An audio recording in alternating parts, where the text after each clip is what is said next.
Hi guys, welcome to my video. This is the final video on the GD&T videos that I've been doing. This will show some of the common mistakes to try and avoid and some of the best practices going forwards. Okay, so we've got a spacer here. I think the first thing to understand before doing any GD&T is understanding how the item is going to be used within the assembly. Only then can you minimise the stack up of errors and the tolerance stack ups and understand what GD&T you really need on the component. So in this particular item, it gets bolted against this face here. There's some bolts which come through these holes. This particular component is located on this face. It's located on this diameter as well and on this face. So the important ones are this face, this diameter and this face. It basically gets trapped between two discs. Okay, so I've taken some of the important information off of this drawing just to protect the drawing a little bit, and I've done the same throughout this presentation. Okay, so what's wrong with the GD&T that's currently shown on this particular screen? So if you want to pause the video here and have a bit of a go at this, try and understand what's wrong with what's shown. That's probably a good idea before going through the answers, as it were.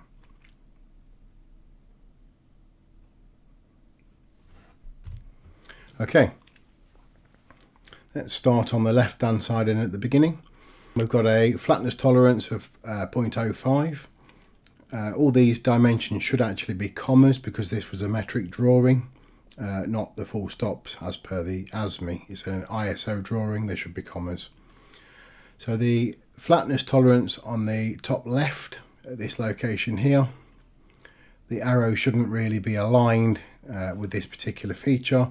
If the arrow's aligned, it's really talking about the center line of the feature. So really this should be on the face, not lined up with the arrows at this location.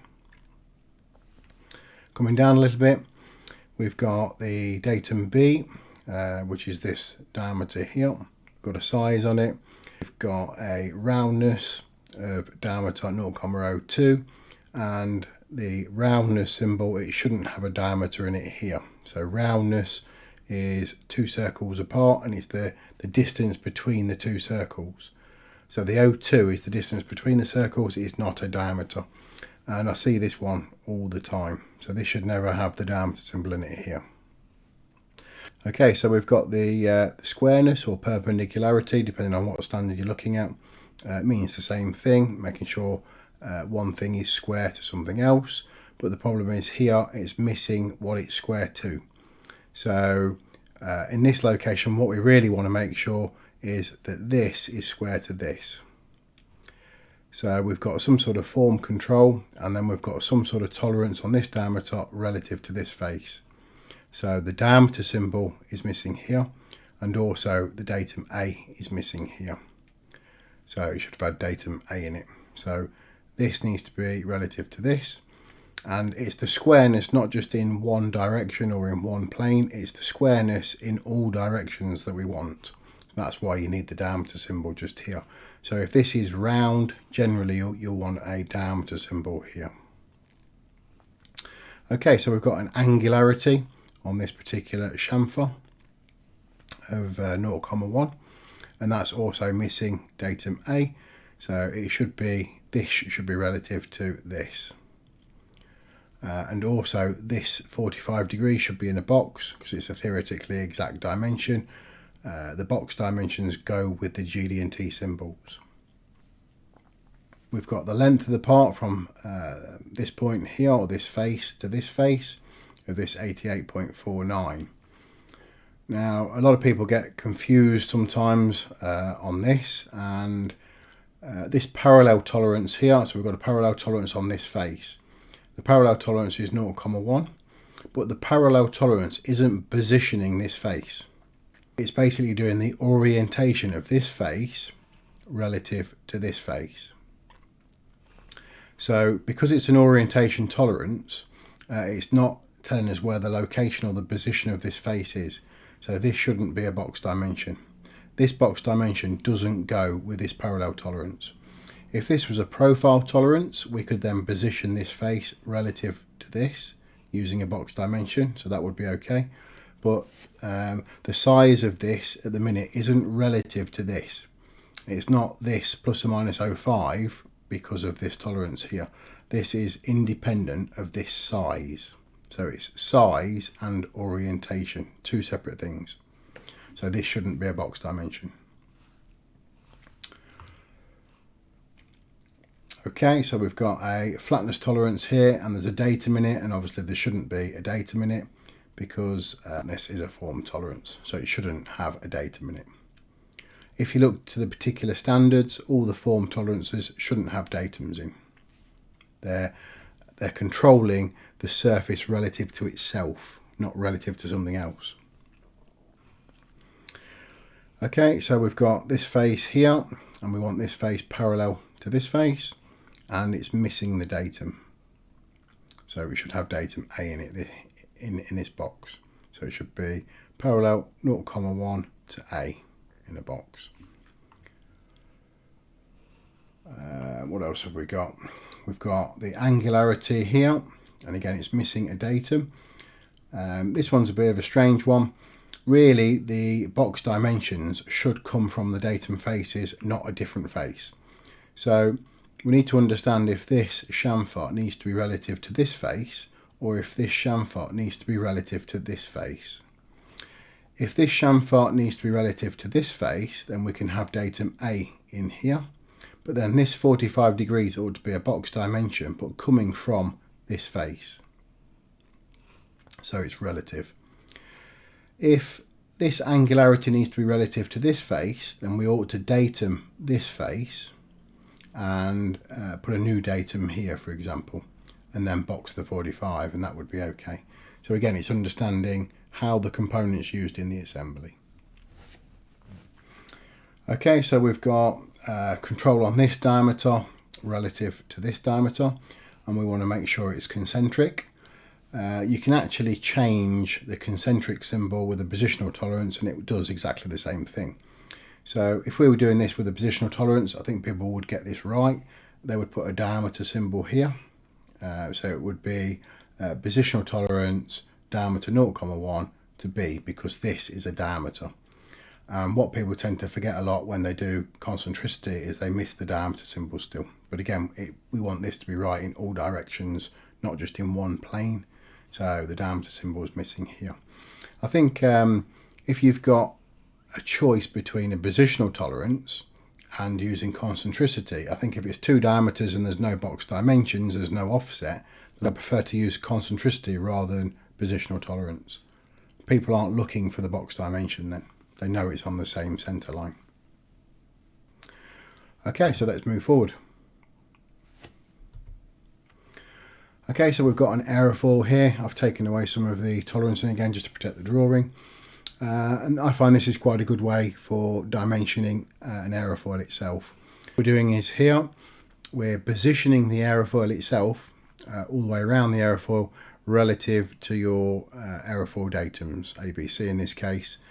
So normally you'd have quite a big tolerance here, and that positions where this aerofoil can be relative to your main datums on your component. This is it's very easy to do.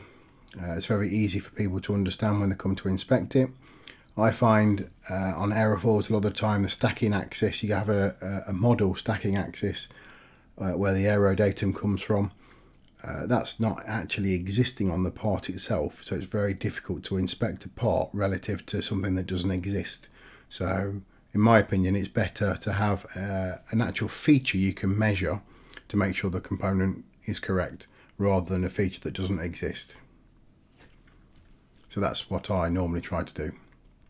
And obviously what we're doing here we're separating different tolerances depending on what the surfaces need to be. We've got different tolerances on the ends, and the reason we've got here a profile tolerance of a line is because this is measured at a particular section through the aerofoil. So it's not the entire surface, it's a particular section, and then you're basically measuring around the profile at that section, which is why it's profile of a line, not profile of a surface. Okay, so we've got the leading edge detail, and again we've got a tolerance around the leading edge and a tolerance around the trailing edge, and we can put different tolerances here, different tolerances here and here. So these tolerances don't have any datums, and basically what we're trying to do is control the shape here, the shape here, the shape around here and the shape around here. And then this is controlling the shape of the whole of the aerofoil relative to your main datums. And these main datums really should be how the aerofoil is being held in the disc, for example. Okay, so this is a common mistake that I see all the time, especially on cylindricity. So what they've done is here they've put cylindricity 0, max material. This happens really often, but max material shouldn't be used on cylindricity, and this is taken out of one of the British standards to try and show you where maximum material principle can be used, and it can be used on these things, not on cylindricity. Again, cylindricity is an offset, so it's sort of a line coming across here, a line coming across here at the top and bottom, and the surface has to fall between the two lines. So you need a figure here, 0.1 for example, would be the gap between the two lines, and the surface has to fall within that gap. The max material here would normally be relative to a diameter rather than an offset, which is why it's not used in this particular instance. What people are trying to do here is, in effect, they're trying to invoke the envelope rule. So you can do that with an E in a circle instead of this, which means that you potentially can have a cylindricity, you've got a tolerance here of in effect 0.5, and that can be the amount of error that's allowed in this diameter if you make this diameter at its smallest size. So it's got the maximum clearance. So if I was manufacturing something like this and it was invoking the envelope rule, or the same as what you use on the ASME standard, I would actually try to take more material off and head towards having a looser fit, because that way you get more error tolerance or more allowable cylindricity in the diameter in effect. So if I was programming something like this, I tend to go towards taking more material off rather than leaving more material on, because when this is its maximum size, in effect you've got no tolerance on roundness or cylindricity or any form tolerance, and that's not good. It'll head towards non-conformances. We've got here the same problem. We've got the diameter symbol in with cylindricity, which is not correct. We shouldn't have the diameter symbol here because it's the offset, not a diameter. I've seen this quite often. On the bottom view here, ideally what I prefer is the flatness to go on the side that you're machining, not on the opposite side. Likewise, the machining symbol and the datum should go on the side you're machining, really, not on the other side. It's a lot better this way around.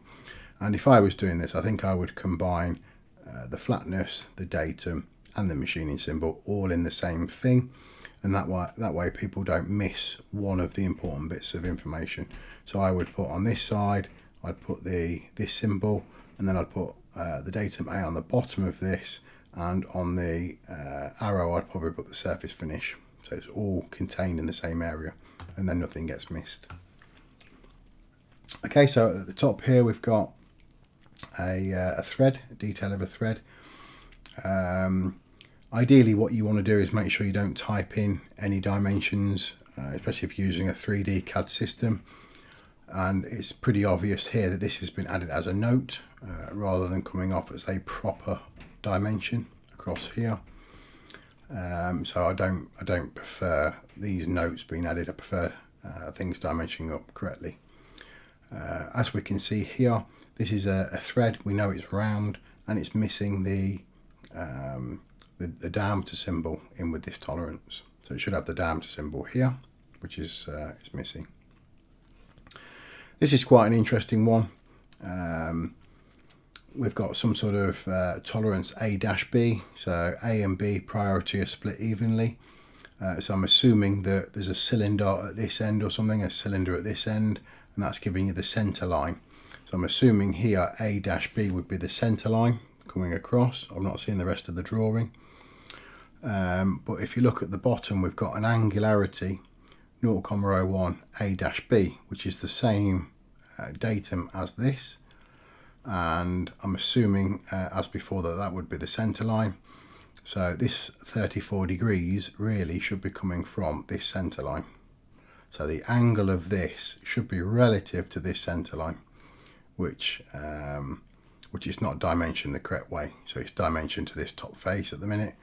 So this 34 degrees should come from here, if A-B is the centre line, and I'm assuming it will be. Okay, so this is a common mistake with slots, where people machine slots, detail slots up. Generally speaking, you can't really position a slot and use a diameter symbol. So this diameter symbol here is being used. Now, when the feature is round, you can use a diameter symbol, but here we've got a slot. That they're really trying to position the centre of this and the centre of this, but that's not how this has been detailed up.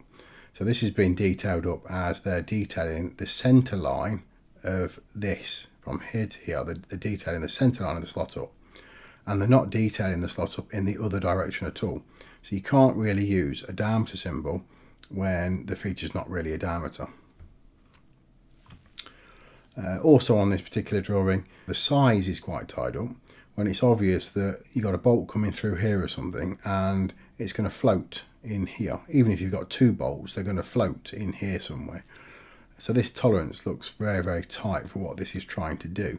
You're better off making this slightly bigger and having a more open tolerance and a more open positional tolerance if you're going to position it this way using this method.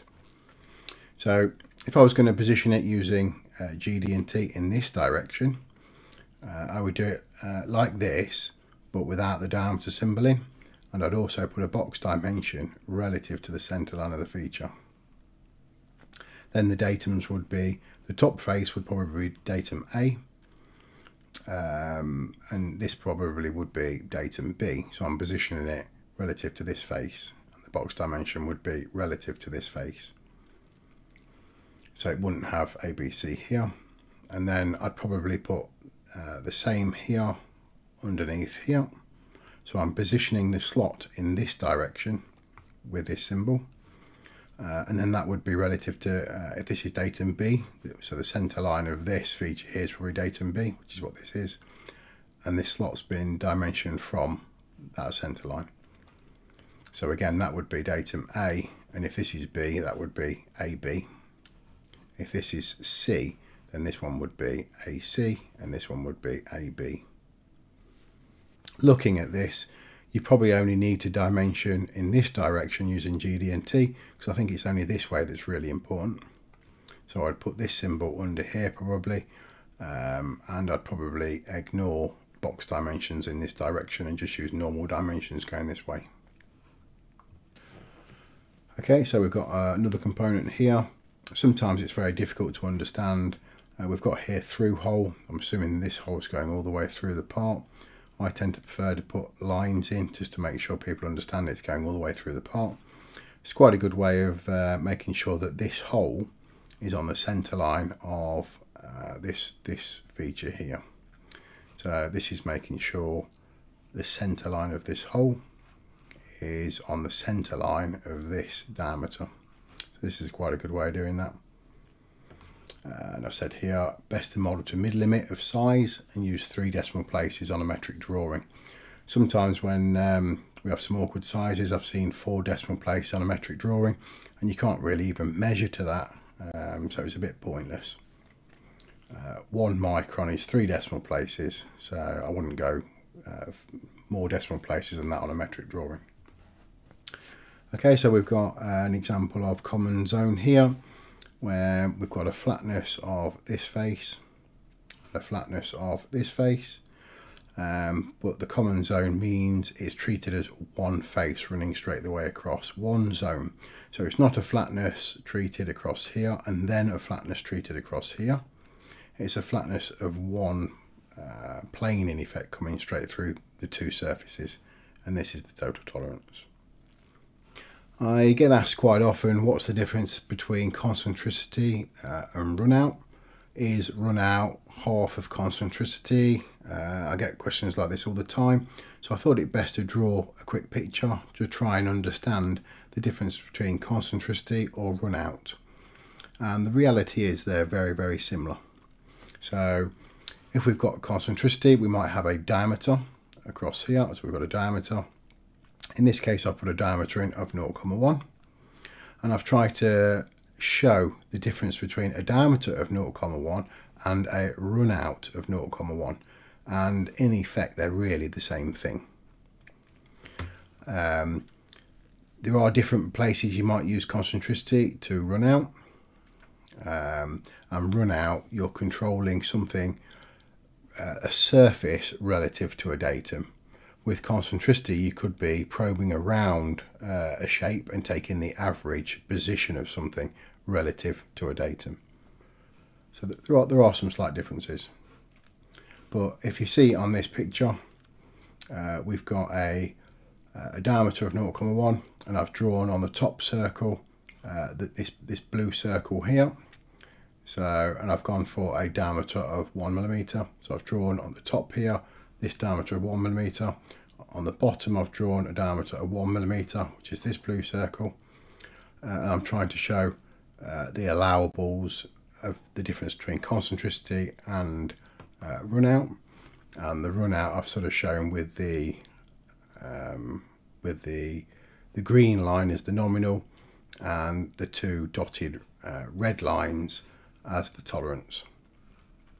So if I draw a circle on here of the green line, which is in effect the runout, and then offset that, and you've got the 0.1, which would be the runout, and obviously it's half, either side is half of this tolerance. This is the total tolerance.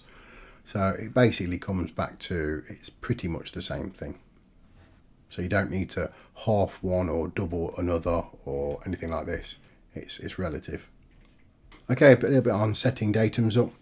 This is quite a good way of setting datums up on a component.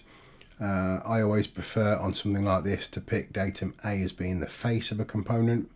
You might want to put some sort of flatness on it if it's mating up against something else. In this case it is. And then use datum B as a diameter. Now, basically what you're doing is you're setting up the center line of a component. And what a lot of people don't understand is the center line of a component, in effect, if you pick A first and then B, so the center line is A, then B. So what that really means is your center line of the part is always going to be square to this face. So this center line is always going to be square to this face, and then the position of it is going to come from datum B. Now this matters quite a lot if the datum B is very short. So if datum B is very short and you've got a very slight angle problem with perpendicularity relative to the face, if you only use datum B as your center line and it's on a very slight angle, what it means on a long part is the center line of the component can be massively out from where you want it. If you use the mating face first and then datum B, the error is very minor. So it's always best to use a center line of a component like this as being A first and then B to set the center line of the part up. So this is center line really, center line AB, and that's quite a concept to try and understand. What you also want to do is we're controlling the form on this surface, and then we're controlling the form on this surface with the top one, and then we're making sure the orientation of this is relative to this before doing anything else. And then we're controlling other things relative to center line AB in effect. So this is a very good way of doing that.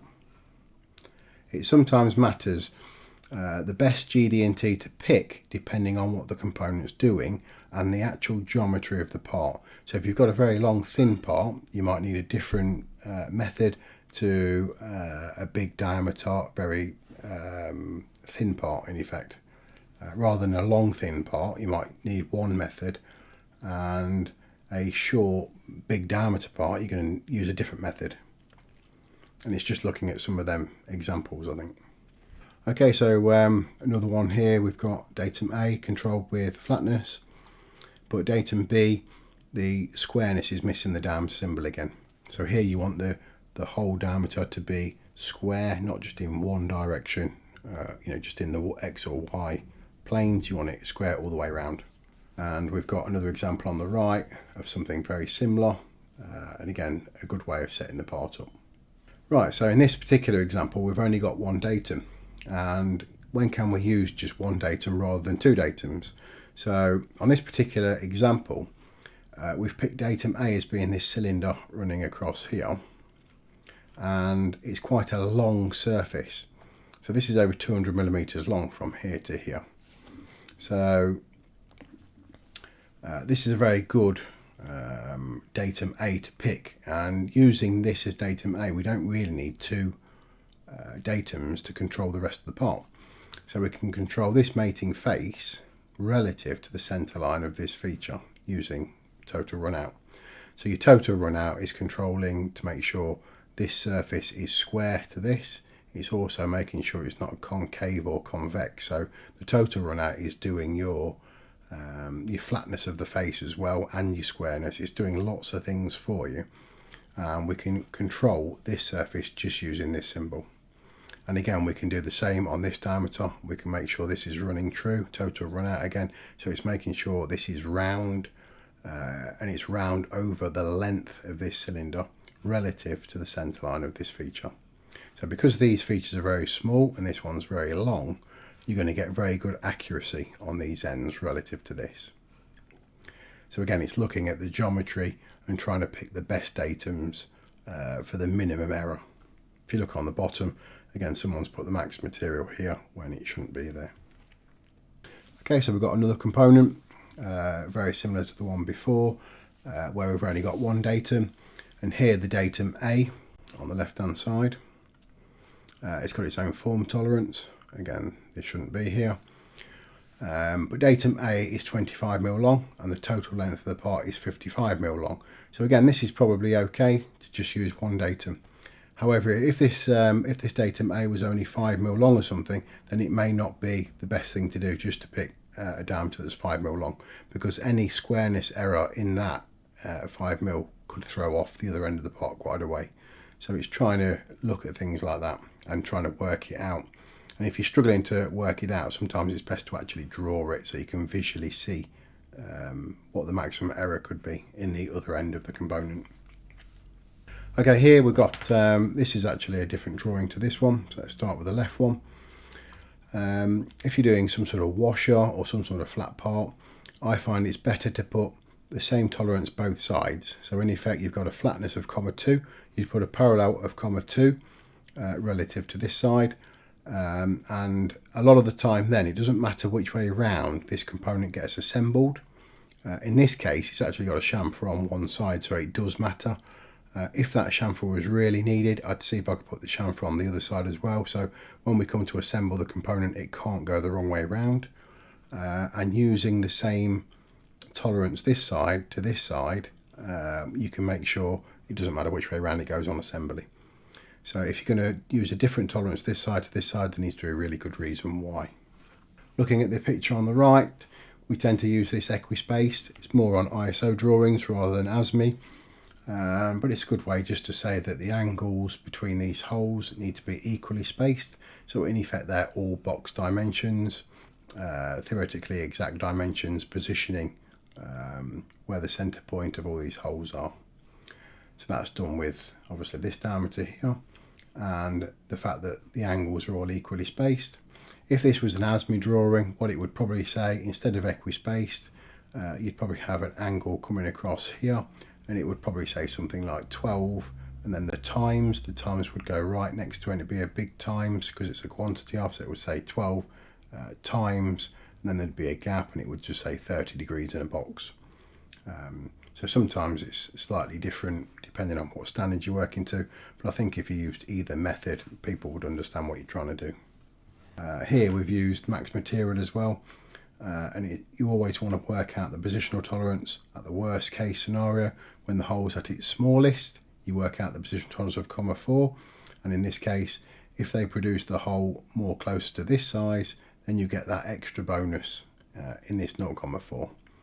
So if they manufactured it to 7.4, that extra 0.2 on diameter would go in here. So this is diameter and this is diameter, and it's relative and it works. Okay, so on this side we've got something similar. This is a section through a part, and this should be a diameter 300, and it's missing the diameter symbol in the squareness tolerance. So we want to make sure that this diameter is square to datum A, this face, but all the way around the part, so the diameter symbol here is missing. Okay, so I've just added this picture as well, and this is just showing a method that some people use on components that are long and thin, for example, and where the component might be held on this end and the component might be held on this end. So I've just said this is diameter 50 or something, this is diameter 50. So in this case, this component is round and it's going to be held at this end and it's going to be held at this end. And what people do is they try and split the datums. So they'd put on this surface maybe, so you're going to in effect clock this surface up and clock this one up, and then get the centre line of this and the centre line of this, so they're as best as possible on the centre line of the part, and then you're going to machine this relative to this centre line and this centre line. So you might on this surface put a total run out 0.05 A-B, so the priority of A and B are split evenly. This is quite a good way of machining certain components where the geometry in effect is long and thin, but what people sometimes forget is they forget to control this end relative to this end. So for example, on this end you might put a cylindricity, which is making sure this is round over the length, but then on this end you might have a cylindricity which is the same value, but then you probably need to control this end relative to this end. So for example, if this cylinder was offset and it was a lot higher and it was up here somewhere, when someone comes to machine this, what they're going to do is they're going to push this end of the component down to align this centre line and this centre line as best as possible. And what that does is it puts a taper into your datum faces. It'll put a taper into this face and a taper into this face, which is probably not what you want if it's being held here and held here. So what you need is you need to make sure this is concentric to this, or you've positioned this relative to this before you do this sort of run out tolerance. Now, depending on how long the part is, sometimes you can get away with the position, a reasonably large positional tolerance on this end relative to this end, if you're going to machine something else between the two datums, and it's trying to offset the component and look at what that tolerance would be to put as big a positional tolerance on this as you can get. Okay guys, thank you very much for watching these videos.